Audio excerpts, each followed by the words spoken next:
Okay, it says we're live. I say that every time. I hope we're live. Hi. Hello, everyone. Hello, everybody. We're so happy to see you guys all out there.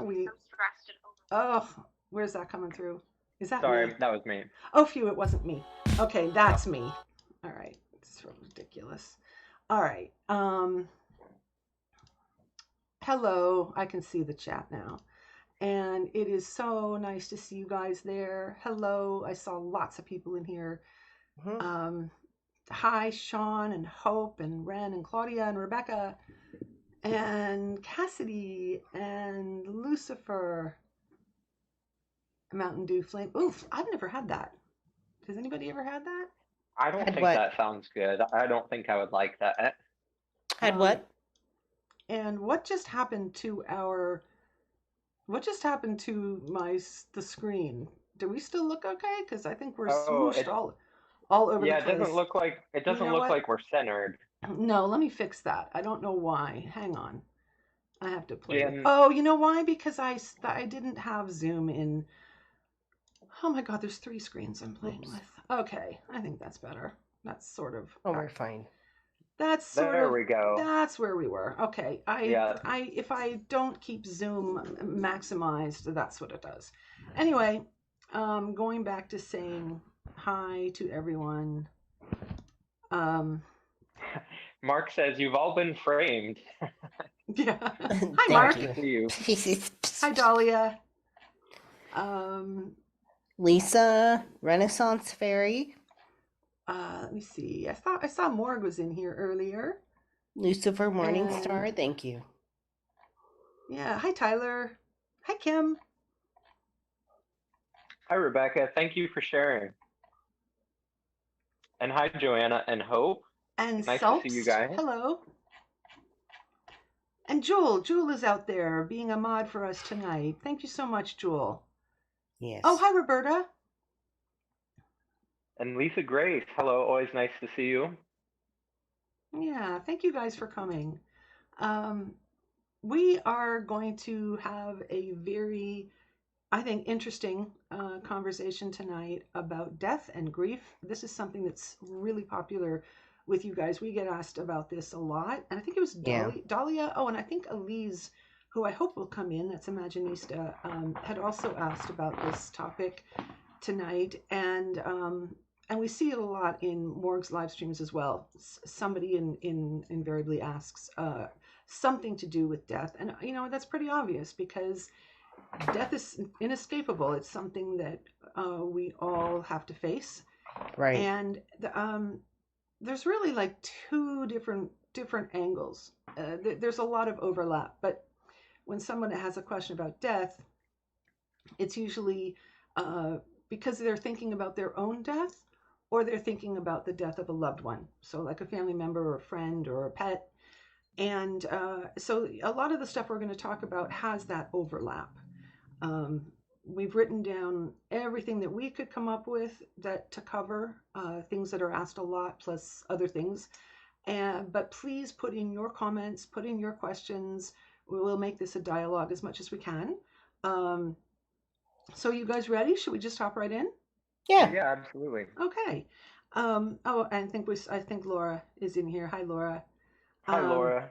and Lisa Zawaki. Hi. Um, And oh, thank you for people who super chat. We really appreciate that. It Oh helps us a yeah. lot. Let me move this out of the way so I can see this. Oh, Trixie, yeah, we're not actually talking about that, but thank you so much for your donation. We really appreciate it. So let's just hop right into the actual topic. The first thing is that there's a lot of fear associated with death. Um, Mhm. there's fear of the unknown, fear of hell for religious people, fear of like non-existence, fear of pain and suffering, fear of separation from everything that's familiar and from the people you love. So we'll start off with fear of the unknown. I think that's a Yeah. really big one. Mhm. um, It can be really scary to kind of think about losing all the opportunities that you have to experience life as we do. And so, I mean, a lot of people are uncertain about what comes after death. And I think that's why today will be such a great live stream. And so that's something that a lot of people say when they talk about the fear of the unknown is not knowing what comes after. Yeah, and that's really, really, really common. And in fact, on one of the sites I was looking at, I think it was a religious site actually, there where they're trying to, talk about religion offering comfort. They said, we nobody can know for sure what happens after death. Well, we can know rationally, and we know that we're eternal, and which is a huge helpful tool. And we're gonna talk more about that in the different aspects of as we move forward in the different areas. Um, but there's also that fear of not knowing where you go next. So I wanted to say, as a Hyperion, I still have a certain fear of death, and it's not because I don't understand that I'm eternal. I get that I'm eternal, and I get that I will live on, but it creates a new fear in which I'm like, I don't know precisely where I'm going to go next or how much I will remember. So when I die in this lifetime of mine, um, when I enter the death current, like how much am I going to retain, be able to hold on to, and how much am I going to be able to take with me to my next lifetime? And is that, something that I can do? Those are the fears that I have. It's like it's new fears. It's not so much like, oh, I'll never exist, but it's Mm-hmm. just like, oh, I'll exist, but where am I going to go next? I mean, I already have anxieties about like what clothes I'm gonna wear for what event. So like having your next life placed before you, like that's a lot of pressure. Yeah, Phil, did you want to say something or? Well, I was just going to say, Jan, the way you say that, it makes a lot of sense. And I think a lot of people can relate to having new fears, uh, you know, like how you were describing that, because it's kind of a different perspective of once you have that understanding of the monadic perspective and us being eternal. So I really kind of relate to what you said there. Yeah, and I think one of the questions, Jan, that is associated with that is with where I'm going to be is, am I going to be with people who are familiar to me? Like, and I know that this is also in another, these are very, very overlapping, a lot of these areas. And I know one of the questions people have is, am I going to relocalize, which is the term we use instead of like reincarnation, because that has a lot of other kind of associations with it. But I think people want to know, am I going to be with people who I love? Am I going to see them again? Basically, we get a lot of questions like that. And I think in the traditional sort of people going to heaven view, they expect, oh, I'll be reunited. I'll be able to see my loved Mhm. ones again. So from our perspective, with knowing that heaven is not doesn't exist. We just keep um, relocalizing and having these finite experiences over and over as we're evolving. We want to know, are we going to be in the same sort of family situations? And I think specifically there's people who think they're going to, or they're hoping that they're going to have the same exact structure. Like your dad now will be your dad then, and your mother and your like siblings, Right. and it doesn't work like that. No. It's you're going to have a whole new avatar. You're going to have a whole new ego that goes with it, and you're going to be able to experience and grow. That's the whole purpose of this existing, is that we are having these experiences so that we can learn, so that we can optimize. And from the biggest perspective, we're doing this because if we didn't, we would stay in that. If we were just in that state of unity all the time, it would that would be hell. That would be Right. that would be this giant one, lonely, alone, non-experiencing entity. So in order to have in order to have experiences, in order to have something, we have to fracture and have experiences in separate um, particularizations. That allows us to come to know ourselves. We have to do this. I mean, we choose to do this. This is why. So when people look at it like, I don't want this to happen, I'm tired, I don't want to do this again, you having that larger perspective and understanding what existence is really helps explain it. It puts it into perspective for you. Um, so back to the, who are you having experiences with? I mean, there will, I would assume, always going to be new monads who come into your current life, who you Right. meet, and perhaps they become very important, and then you start to gravitate toward each other, going through lives together. And I have met, and I know a lot of people have had this experience, and I wonder if you two have, where you've met somebody and you know that you just, they are familiar to you. You know you've had a life before with them. Yeah, I where feel you like just you've had, really relate. yeah, and I know Carrie was like that for me. Yeah, really Absolutely. special person. Yeah, yeah. I mean, and you run across these people, and you run across people who say the same thing where they Yeah. have felt it. So I think that phenomenon. I mean, do we know for sure that it's always that case? Hi, Claudia. Um, Yeah, it feels like an old familiarity, like it you've been there does. before. Yes, it feels very familiar, as your higher self recognizes them, and not necessarily in any kind of capacity that was similar to the relationship you had before, but you sense it, that you had something before. So back again to that question of what is the family dynamics that you're in with people. It is not necessarily your father doesn't have to be your father, your mother doesn't have to be your mother. It could be a whole variety, and that's part of it. We just keep having experiences, but with a lot of the same uh, monads that we have had experiences with before. Laura said, I have met others I know I knew before. Yeah, it's a very particular feeling.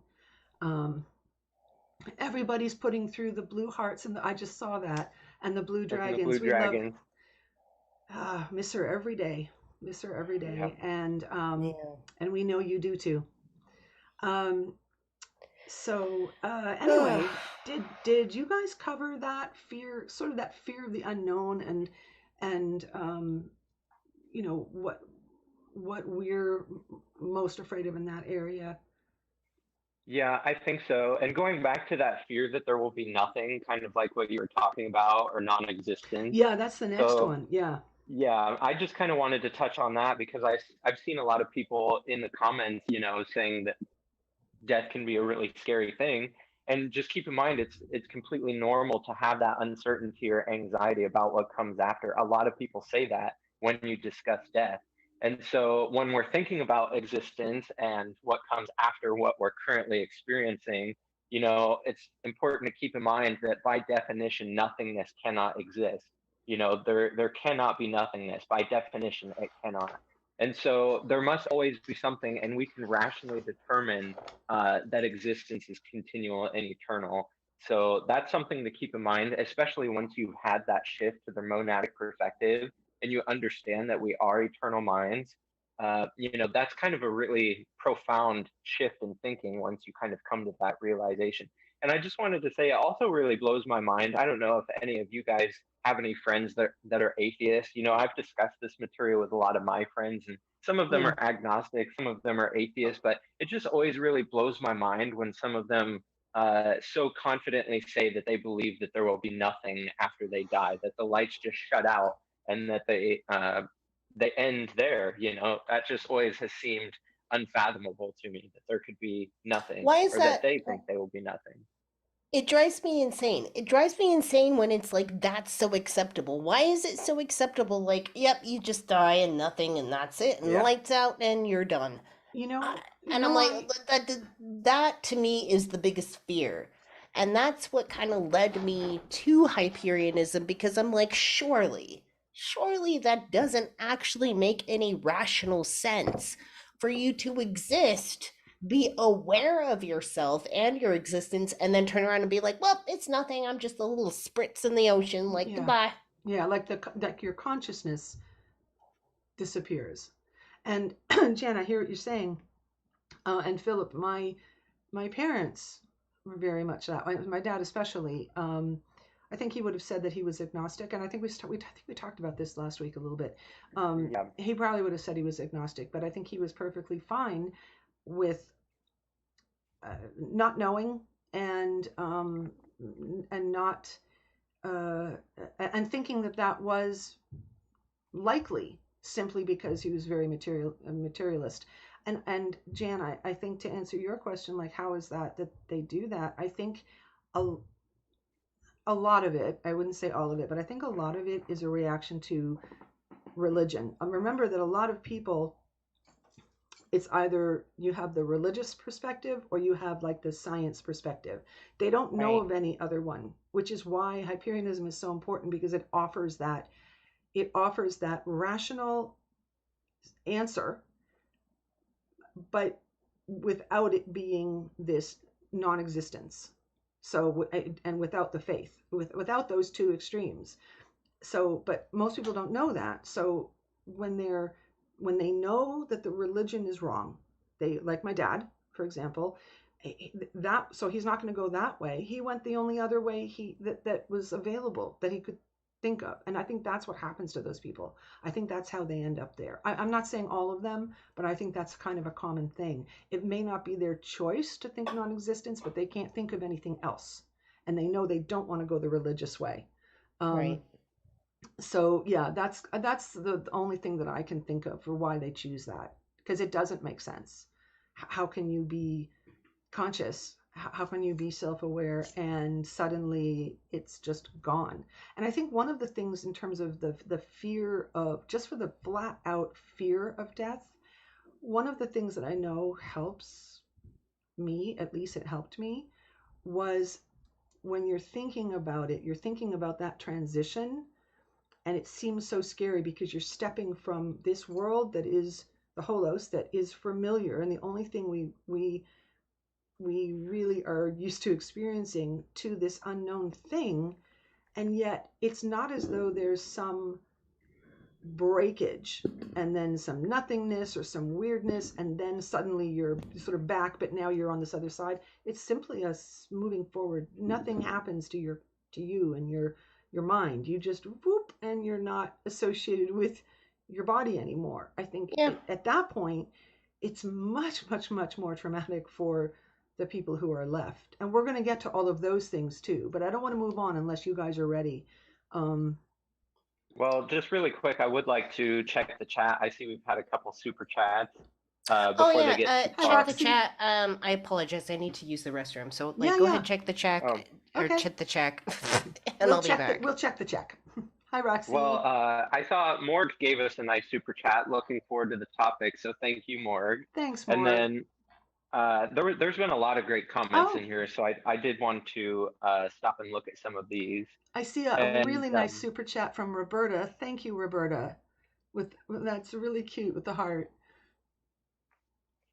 and Oh, Kim. yeah, you go ahead. Kim. Oh, sorry, Kim. I'm somewhat confused about the death current. We have a whole bullet on the death current, so just hang in there.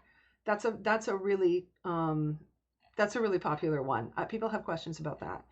Um, And what one else? comment that I saw from Dahlia, I really wanted to comment on was, I noticed it is common for others to seek religion for comfort when going through grief. It was one death in particular that made me officially separate from religion and believe in God. So you're right. A lot of people can kind of cling to that for comfort. There's a lot of people that kind of are drawn to that, but also their family members say, come this way to this service, we'll have a group gathering, Hmm. and it's kind of an emotional based gathering that a lot of people do find comfort in. But like what Susan was saying, that doesn't have the ultimate answer to existence. And so a lot of people do experience a break from that. So really great comment. There's a lot of great comments in here.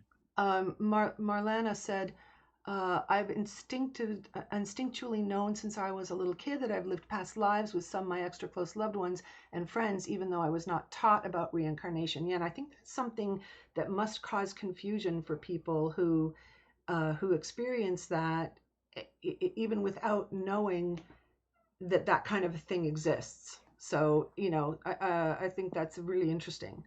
Um, and Hope said, when you sense intense familiarity and you click very well. Yeah. Joanna said something that I saw, which was, I fear separation from my close ones. Separation is a biggie in terms of fear of loss. And in fact, we'll get to that when we talk more about grief too. Hi, Velvet.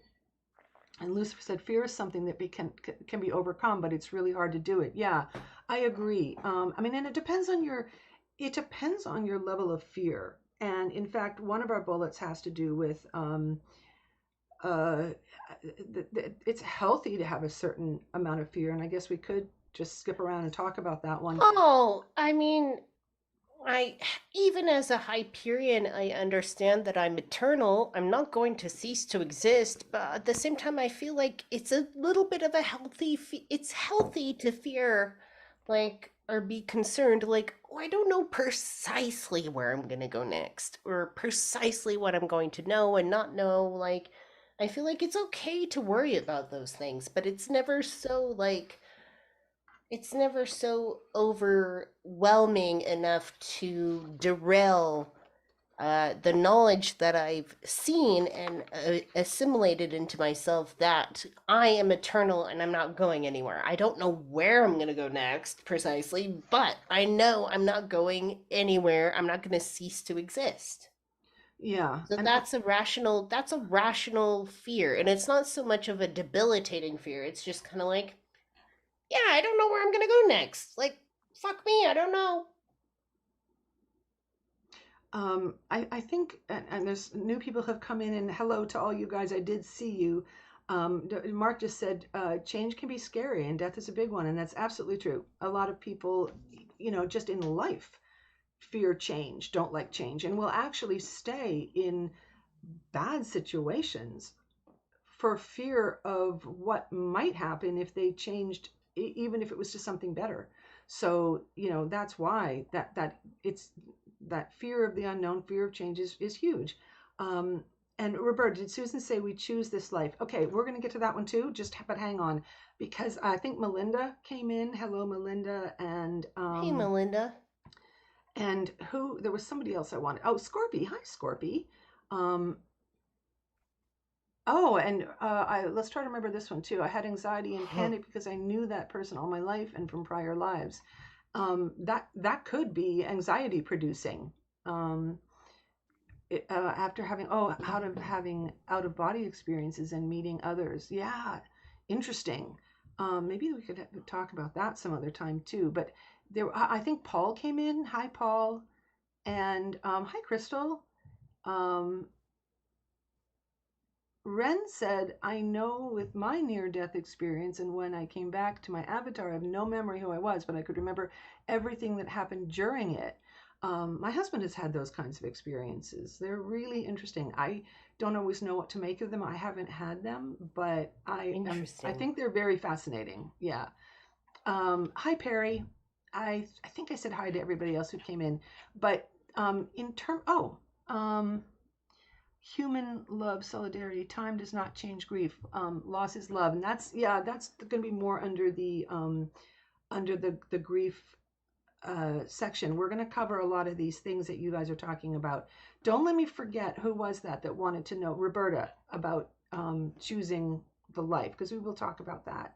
um, in terms of the fear, having a fear of death, I just want to say this, that there are beneficial aspects, because knowing what we know about our, eternal finite in experience over and over and over again, I think if we didn't have a healthy fear of death, it might be too easy to just say, Yeah. oh, I'm having a bad week. I'm just Yep. going to start again.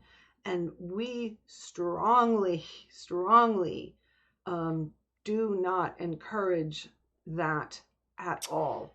Um, What yeah, go on. Susan's talking about is essentially deciding at some point to unalive yourself. Yeah, to opt Um, out.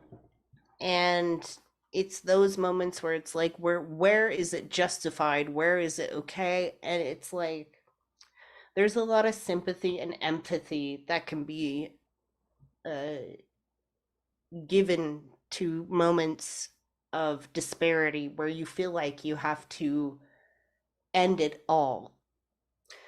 But the problem with ending it all, unless it's like within a certain set of circumstances in which there's kind of no hope, Oh, that's a you're, different thing. We will talk about end of life stuff, yeah, but I'm just talking about general, I'm just in a bad situation, or I'm frustrated with this I'm lifetime unhappy. and I want to Yeah. reset it. That's an area where you can get help. It's not necessary to end things. It's not necessary to restart, reboot this, that, and the other. There's I don't want to say hope in such a way that I'm like, there's this thing that's going to happen that you can't see yet. Like, there is a good rational pathway to helping yourself see beyond the perspective that tells you and lies to you and says you have to end this in order to escape from it. Yeah, I think that a lot of it is people trying to escape from struggle and, Struggle. yeah, struggle. And struggle isn't fun.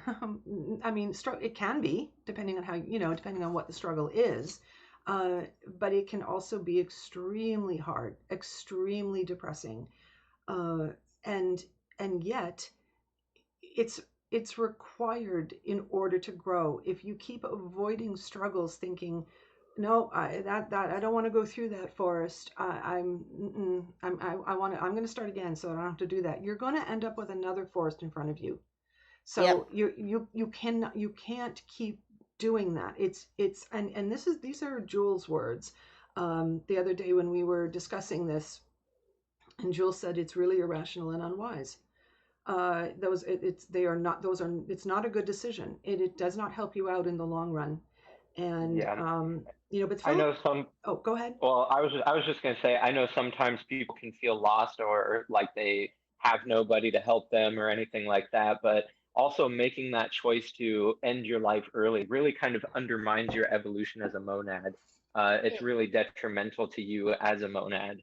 And so we will face life difficulties and challenges and obstacles in every life that we experience. So you shouldn't detach from what you have now because things are looking difficult in the future. Those challenges and those life experiences that we have to overcome, that benefits your evolution as an eternal mind. And well said. And I want to go back to the the different perspectives, the tools that we have, um, as Hyperions, that help in so many different situations. And I think just because we can't say them enough, and for anybody who's coming in, who doesn't understand or isn't familiar with the perspectives, it's the avatar perspective, the monadic perspective, and the absolute perspective. And the avatar perspective is the one that we think of the most, the one we're most familiar with. It's you in your body living this life. So the avatar is your physical form, and when you're associated with that, and you're looking out through your eyes, looking and interacting in this world, that's the avatar perspective. Uh, and that's what most people are familiar with. People who don't have any idea that there are any other perspectives. Everything is about this life right now. Everybody, it's about getting ahead, living your life, trying to get stuff, and very, very focused on all of these things. When you get stuck in that mode, you miss the larger picture of what the purpose is. One of you want to take over explaining what the monadic perspective is, just quickly? Yes. No, I would love to take over that because my channel is called Mindful Monad. And it's the whole perspective of recognizing and realizing that you are eternal within your human body. You are recognizing that you are not your brain. You are actually that infinite container of like uh, uh, energy and just like motion, forever perpetuating motion that will never cease to exist. Even if you leave this body of this lifetime, you're going to enter another one and experience a new lifetime. And so there becomes a broader perspective of your quote unquote human life. It's not so day to day. It's more you're stepping back and you're recognizing your infinite potentiality within this weird human lifetime. Good. Philip, do you Yeah, want to add really anything? well said. Yeah. No, I did not. Just one second here. I thought you explained that really well, Jan, and I do love your channel, Mindful Monad, because I've seen a lot of how you have evolved, but I love the perspective of the Hyperion lens that you give through your channel with being a mindful monad. So I thought Jan explained it really well. I don't really have a whole lot to add to that. Okay, so going back to the just to finish up the why you don't want to give up on this particular life, having the tool of being able to see everything from the monadic perspective, which is all of you, as Jan just said, not just you in this particular life, is really beneficial because it'll, and I know I've done this many times, even before I knew what these terms were and I had my own terms for them, decades ago. I just called it cosmic perspective. Um, and I would go into cosmic mode when I was just overwhelmed with the avatar mode. And cosmic mode, which is the monadic mode, would let me see or remind me that this is one experience that I'm having. This particular lifetime is one experience in an enormous eternal existence. So it immediately resets you a little bit like, oh, that's right. I'm here having experiences. Things don't seem as big when you do that. When you're focused in only on avatar mode, everything seems giant because you're only down here looking at it. And again, it's that view of being on the street, moving around, as opposed to up in the airplane looking down. And things are much smaller Yes. when you're in the airplane looking down. So I just wanted to finish that up in terms of um, the fear of death having a beneficial side, because it keeps us from opting out when we shouldn't. It keeps us going. But also, and this is also from Jewel, by the way. Jewel reminded us that we really should point out that there's also that fear of hell that people have. I know we were talking about the fear of non-existence, which is something that was a little bit more relatable to me in the way I grew up. But you Mm. guys, Yeah. with the religion, and a lot of people with that fear of hell is huge. Do you guys want to? Yeah, there was one comment a little bit further up from Kim drew the line I wanted to comment on. Mm-hmm. Kim said, when I was indoctrinated into Catholicism as a child, I lived in constant fear that I may go to hell. And I'm sure that Jan and I can both relate to that really well because we both have religious backgrounds. I think we've said it before, Susan, you're the only one that didn't really have a religious background in the group. But So lucky. yeah. And so I know when I grew up, I had a lot of questions and doubts and kind of guilt about things that I were told were sinful, things that a lot of times are beyond our control, like sexuality and things like that. All of those things can kind of really be detrimental to your mind as a child growing up through that. And I know Jan probably has uh, deeper experiences with that than I do from being in Mormonism. I think that's a little bit more extreme than the Christian area that I was in. but it can be a really difficult shift. I know Susan talked about that perspective of shifting from the religious perspective to the scientific or rationalist perspective, like your father did. And so when we come to that understanding that our mind is eternal, it can be really profound of discovering that monadic perspective. And so when I was a kid and I finally started to realize that there is no such a thing as sin, and I could kind of rise above that guilt and realize that I am an eternal monad, I kind of started this journey of seeking knowledge about the world. I was no longer content with what I had been fed, through my childhood and stuff. And that fear of hell was a really strong thing in my childhood. I was even worried about questioning the things that I believed. I was told that that was a sin because I was doubting the things that I was taught. And so that can be really scary. You can think to yourself, if I even think these things, am I going to go to hell? I remember laying in bed sometimes thinking, what if all of this is wrong? And am I going to go to hell just for thinking it's wrong? Yeah. So I was glad to kind of break free of that mindset and that conditioning and kind of uh, realize that I am eternal and kind of find my own purpose in my own teleology as an eternal monad. So that was one of the most liberating and powerful moments in my life, is breaking free from religion, I, because I was free from that fear of hell. I can't imagine how terrifying and how difficult it would be to have to break that conditioning. I mean, when I would think about, because I wasn't immune to knowing about hell, I would go to church with friends who were, Presbyterian and Catholic and Mormon, even, Unitarian, whatever. I went to, my parents said, sure, you can go with your friends. They didn't care. I could do whatever I wanted to. So I knew about hell. I just didn't, it just seemed weird to me that Yeah. this was not something that was being given to me in my life at home, not at all.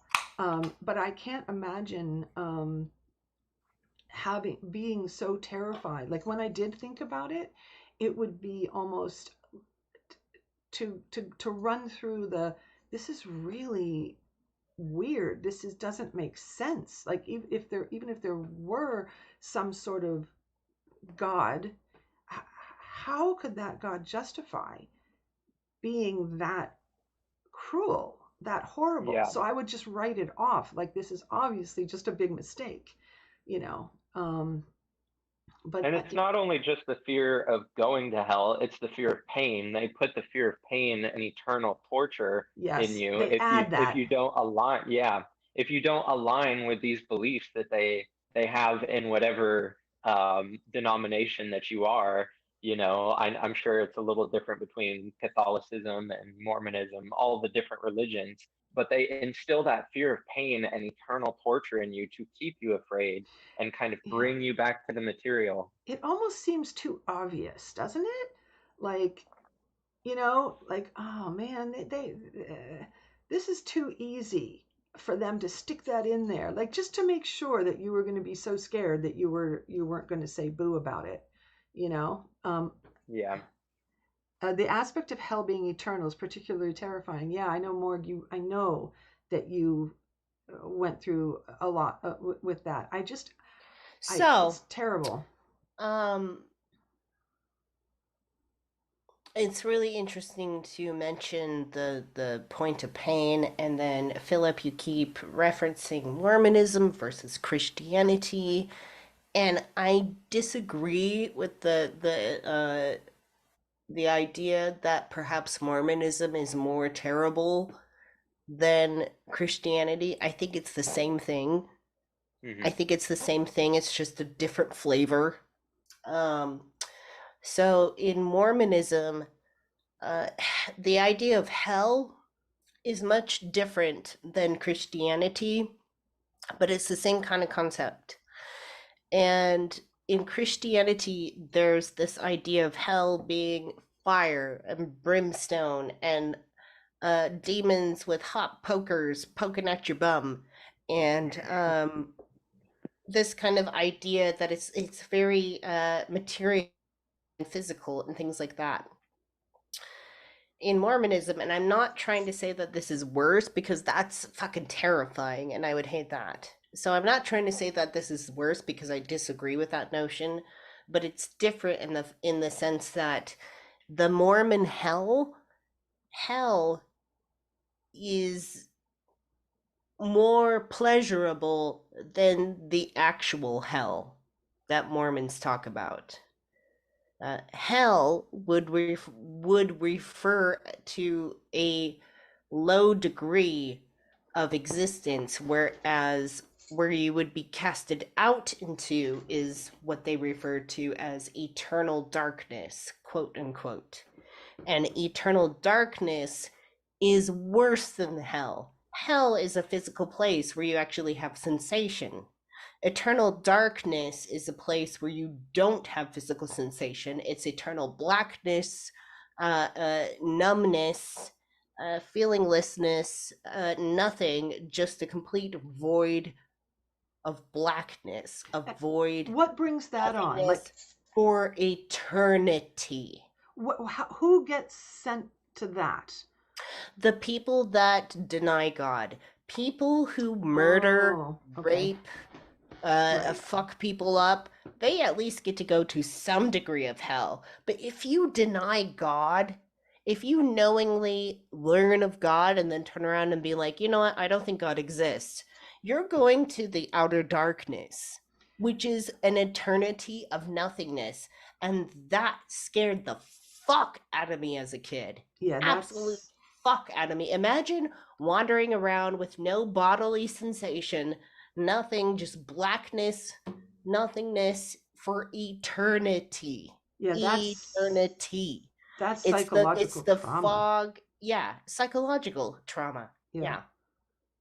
That's yeah, that's bad. So they were even more clever in a way in how what they did to terrify people. Because hell was better than this. Like, oh, that's something, but eternal outer darkness is nothing. Rebecca said, "Yeah, I remember that. Outer darkness, eternal darkness." Wow. So that's reserved for the people who know that God exists and make the conscious decision to turn away. Because that's a worse sin than being a serial murderer or rapist or something. I see Mark says what people won't cook up for their enemies and to scare the children. And that's kind of exactly what it is. So I've always thought of it as like a cycle of punishment and reward.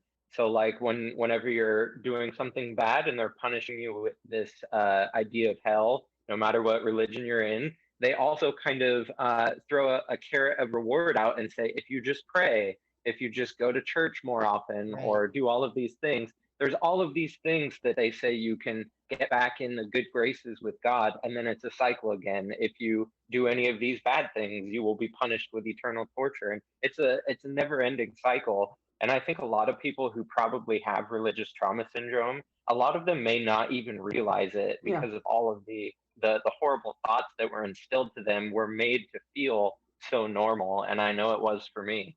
I think those people, I agree with you, and I think those people just think that's the way it is. They don't see it as trauma. Yeah. They don't see that they're traumatized. They're just going through life with this trauma that they're acting on without recognizing it. And Lucifer Morningstar said it's all a control tactic. Hell, sin, eternal darkness, it's all control. And yeah, these sound like very, very things that you'd want to tell people if you want to control them. Yeah. Mm-hmm. So yeah, I think we'll move on. Just there's been really good conversations going on in there, but I know there's other questions. There's other things that people have asked. Um, so we covered the non-existence, the fear of hell. Um, just so here's one. The death current is really popular Oh, question yeah. that people want. I know Kim said she wanted to know more about that. So really, the death current is it's where you are once you've disconnected from an avatar. So you no longer your body has died, but your mind, you still exist, obviously. Now, and Jan was talking a bit about this earlier in terms of that sort of like the fear of, you're eternal. There's no question. You're not worried about non-existing, but what are you going to get next? What's going to happen? And this is an area that there aren't any apps. There's no book you can look in that's you can look your name up and find out No, this is what's going to happen, but and no. how long it's going to take. And the most common questions are like, what is it? How long am I going to be there? And what kind of life am I going to get next? So let's just cover those things. Yeah, And we I see don't. a lot of people. I was just gonna say, I see a lot of people ask that of how long you're in the death current, and it can be something that we can't really determine for each individual, and so time is kind of expressed differently for each individual in the I death don't current. I don't think when we're in the death current, I don't think we're perceiving time as we do as humans.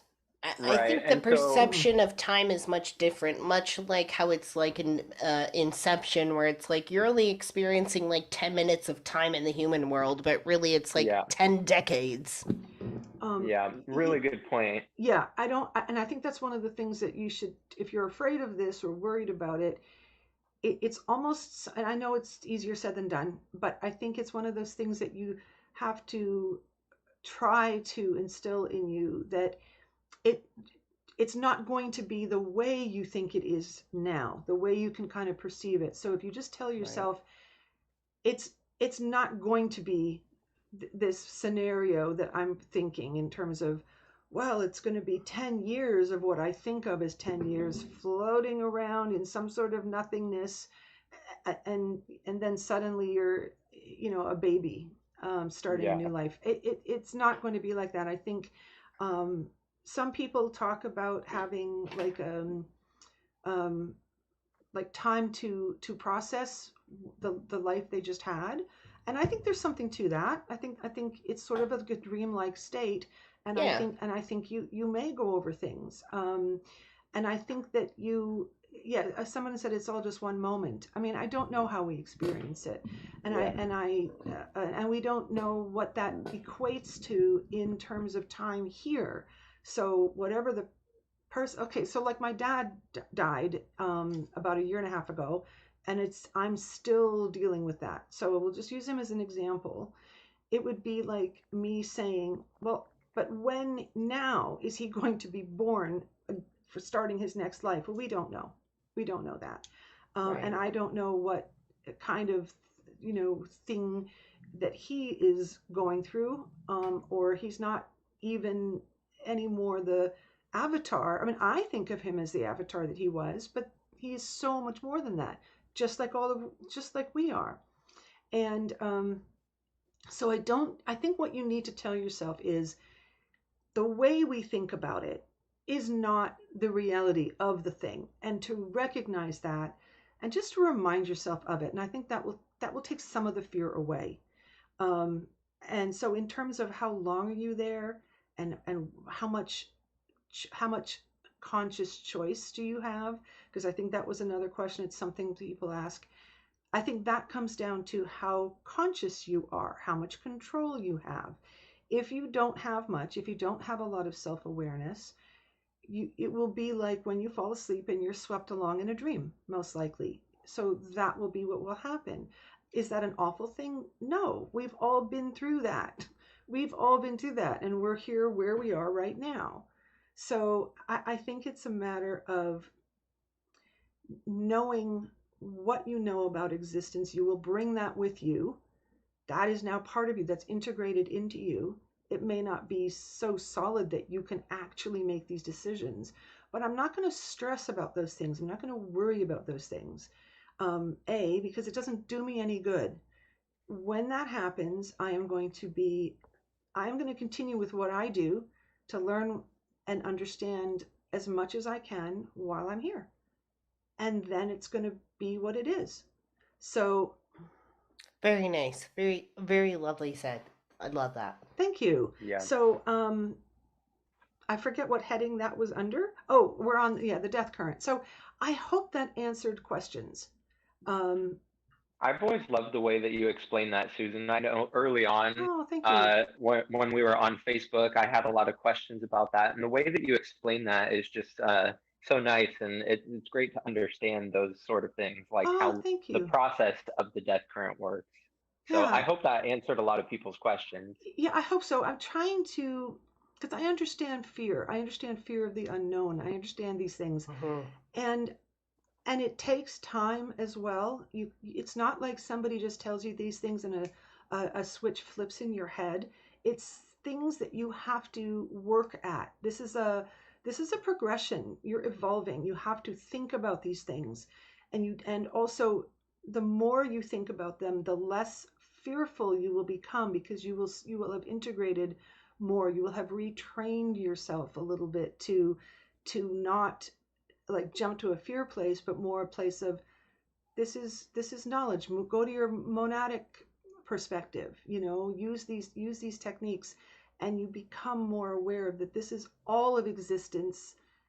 Uh, you know, rather than just your avatar mode where you're only stuck with your life, your Hmm. grief, all of the things that you fear. And I know that made it easier for me.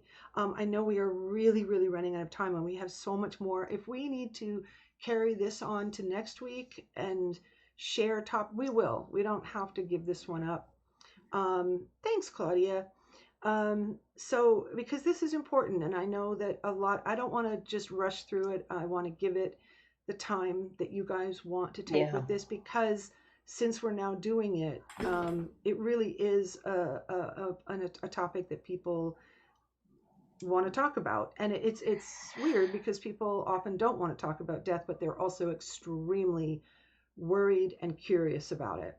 So, and we have so many more things to go into. Um, I think did we cover the relocalizing with people? I think we did. Yeah, relocalizing Yeah. with your loved ones, because there's always that I want to be with my loved ones again. It just won't be the way that you've had it. But I do have something else to say about that, which I know helps me. Yeah, Claudia, we can do part two next week, no problem. This is something that has helped me when I think about how much I miss. I've had so much death in my life in the past couple of years, um, and it's really been hard. Uh, my life just completely changed, and it's not bad. It's just different, and and um, one of the things when you're thinking in terms of missing somebody who you really want to still be here, and I know we can all think of at least one person. Um, Yeah. you know, uh, what I do is I think to myself, well, it's just work through it logically. I know I've had previous lives, and I've experienced loss, great loss in those lives. Do I now in this lifetime constantly think, oh, I miss so and so and so and so and so and so? I don't, because I'm living this life. So the losses I have in this life are the ones that I'm focused on. So when I think about that and how much I miss the people that I've lost, I know that that particular thing is not eternal. It will become part of me when I am in monadic mode. That's always everything that I've experienced is part of that. But when I have my next life, the pain I feel now for the people I've lost is not going to be. I'll be talking about that life. So do you see what I'm saying? When you're really focused on someone in particular that you miss right now, and you think this is never going to end, this particular grief, it will, but it's not replaced by no grief. These experiences are what help us grow. That is existence, has that in it, and we don't try to um, avoid this kind of suffering by not connecting, by detaching, by not wanting to have these kinds of connections. I always want to have these kinds of connections. I will never not want to have these kinds of connections, because we are ultimately all connected. So I hope that helps a little bit if you're sort of stuck in that really, really terrible place where that's all you can focus on, you know. And I'm going to hand this over to one of you guys now. There's so many other things written down here on Yeah, our I think it would papers. be really good to have a part two next week, and I think we could almost fill an entire another live stream just with all the other stuff that we have to talk about. And Grief. there's been a lot of great questions. Yeah, grief is a really important one. Not only just experiencing grief, but also getting through that grief and how to heal from it and kind of understand, how that loss has affected your life and how to carry forward. Not being stuck in that grief. It's really important to heal from that. And so I Yeah. know Susan has had a lot of experience with grief in the past year or so, but I think that's something that we all can experience. Like Susan said, each of us can think of at least one person who's been important to us that is no longer here. And so the topic of death is really relatable to all of us. It's something that we can all, have curiosity and thoughts about. And so I think it'll be really great to have another live stream on this in the future. I think we can do that if we don't have another topic that comes up that we think is more important. We will continue with this, even if it's not next Saturday, but it most likely will be because I don't mind. I don't mind covering grief. I have resources that I found and want to talk with you guys about, and specifically about grief. And I mean, yeah, grief is a big topic. Um, Also, yeah, some other things that are connected to do with suffering and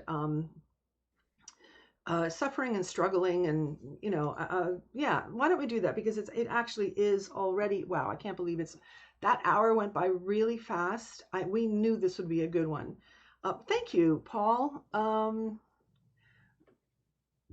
Paul says, what I have always thought to was think is a bit what I always think is a bit weird is that when I relocalized, I will not be me, but will be someone else, the man yet to come. You know what? Let's keep that one for next week too, because I have been through. Philip, you are such a sweetheart. You're so funny. It's like you're just okay. Thank you, Philip. But Paul, that's a really good. I've thought the same thing. I think that it's extremely weird, and this maybe not have to do with grief, but we'll just add it on. The thought that when you relocalize, you won't be you, you'll be you, but not you. And I love that idea for a topic. We can have fun with that one too. And yeah, or maybe you won't be. Who knows? Who knows what we'll be? We'll just have a new avatar. We'll have a new ego. Oh yes, yeah, Cassidy, hang on. I don't know where Quokka is, but we'll find Quokka. Oh, there's Quokka. I gotta move him around. There's Quokka. I actually didn't cough today. I have been for some reason, because often at this time of year it really gets the COPT going. So I'm happy it hasn't been too bad. But I got through one. You guys are great. I'm so glad that you enjoyed this. Bring your questions for next week. And we'll just keep it going. So if we missed something, I think there was some people who I said, remind me and we'll get back to you, and we probably didn't. So just bring them back for next Saturday. Put it on your calendar. Same time, same place, same people. And thank you, Jewel, for modding. Thank you guys for coming. Do you Yes, guys have thank any? you. So many great people, so many great comments and questions. It's always nice to see you guys. Um, oh yes, Elise. And I'm glad you came, Elise. Um, yep. Everybody, yeah, I'm gonna put through a I think I can type in here. I'm gonna put through a some blue dragons for Carrie. Carrie is always with us. And and she would be here. She would be here. So thank you. It did fly by. Hi, Melinda. I Um love all those blue hearts and blue dragons. I love seeing them. Thank you so much. Okay, so we are going. Thank you, thank you, thank you. Uh, yeah, thank you, everybody. We'll see you next week. Yeah, Bye thank you for coming. bye bye.